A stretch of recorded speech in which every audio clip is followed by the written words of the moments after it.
तो हुआ क्या था, चलिए फटाफट टाइमलाइन पर एक नजर डालते हैं। 28 फरवरी की सुबह ईरान के अंदर एक बड़ा हमला।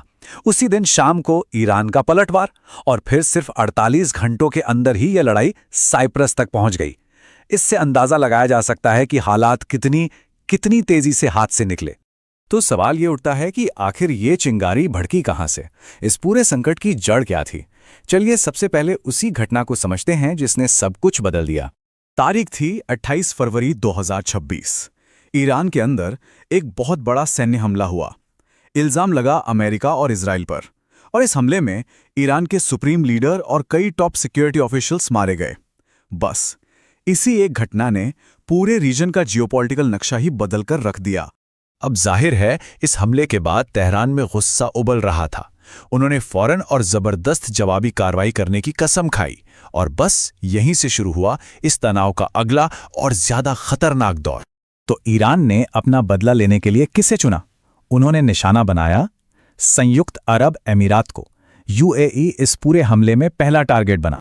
सोचिए 28 फरवरी की शाम, दुबई, जो अपनी चमचमाती स्काईलाइन और हलचल के लिए जाना जाता है, वहां के लोगों ने अचानक अपने सिर के ऊपर आसमान में मिसाइलों और ड्रोन्स की बाढ़ देखी। एक खौफनाक मंजर। और ये कोई रैंडम अटैक नहीं था।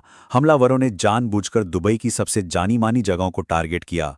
दुबई इंटरनेशनल एयरपोर्ट और मशहूर बुर्ज अल अरब का इलाका, जहां इंटरसेप्ट किए गए ड्रोन्स के मलबे से भयानक आग लग गई।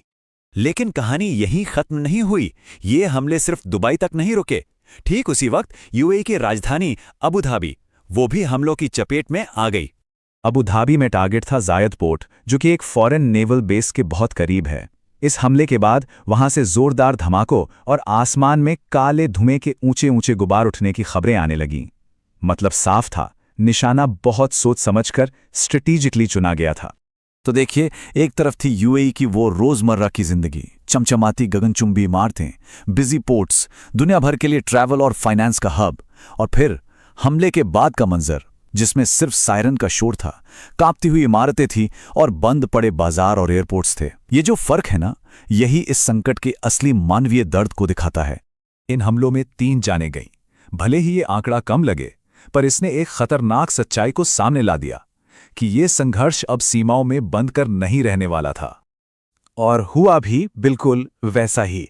ये लड़ाई सिर्फ ईरान और यूएई तक ही सीमित नहीं रही। बहुत जल्द इसकी लपटों ने पूरे रीजन को अपनी चपेट में ले लिया। देखिए कैसे संकट तेजी से फैला। ओमान में दुक्कुम पोर्ट पर ड्रोन से हमला हुआ। कुवैत और कतर में मिसाइलों का मलबा रिहायशी इलाकों तक जा गिरा। बहरीन में भी बड़े धमाके और ड्रोन हमले हुए। मतलब देखते ही देखते लगभग हर पड़ोसी देश इस आग की जद में आ गया। और इन सब का नतीजा जबरदस्त उथल पुथल। हवाई यात्रा ठप हो गई, पोर्ट्स पर कामकाज रुक गया, फाइनेंशियल मार्केट्स हिल गए। एक तरह से पूरे क्षेत्र में आम जिंदगी पटरी से उतर गई। लेकिन सबसे हैरान करने वाली बात तो अभी बाकी थी। ये संकट सिर्फ मिडिल ईस्ट तक ही नहीं रुका, ये इसकी सीमाओं को लांघकर सीधा यूरोप तक जा पहुंचा। हुआ ये कि 1 और 2 मार्च को ईरान में बने ड्रोन्स ने साइप्रस में मौजूद ब्रिटिश रॉयल एयरफोर्स के बेस को निशाना बनाया। सोचिए, हजारों मील दूर। ये एक साफ सिग्नल था कि कैसे एक रीजनल लड़ाई एक ग्लोबल खतरा बन सकती है और दूसरे देशों को भी इसमें खींच सकती है। अब जब मिलिट्री एक्शन इतना बढ़ गया, तो जाहिर है दुनिया के बाकी देश भी चुप नहीं बैठे। इसके जवाब में एक तेज डिप्लोमेटिक रिएक्शन भी देखने को मिला। अमेरिका, सऊदी अरब, यूएई, कतर, कुवैत, बहरीन और जॉर्डन, इन सभी देशों ने मिलकर इन हमलों की निंदा करते हुए एक जॉइंट स्टेटमेंट जारी किया। और इस स्टेटमेंट में जो भाषा इस्तेमाल की गई वो काफी सख्त थी।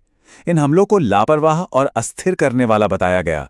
इससे पता चलता है कि अंतर्राष्ट्रीय समुदाय इस सिचुएशन को कितनी गंभीरता से ले रहा था।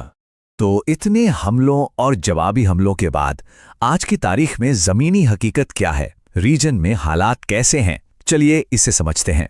आज की सिचुएशन को हम 3 पॉइंट्स में समझ सकते हैं। पहला, आसमान में तनाव अभी भी बरकरार है, रात में मिसाइल अलर्ट्स अब भी जारी हैं। दूसरा, जिंदगी धीरे धीरे पटरी पर लौट रही है, एयरपोर्ट और पोर्ट्स खुल तो रहे हैं लेकिन बहुत सख्त सावधानियों के साथ। और तीसरा, पर्दे के पीछे डिप्लोमैट्स एक फुल स्केल वॉर को रोकने के लिए दिन रात एक किए हुए हैं।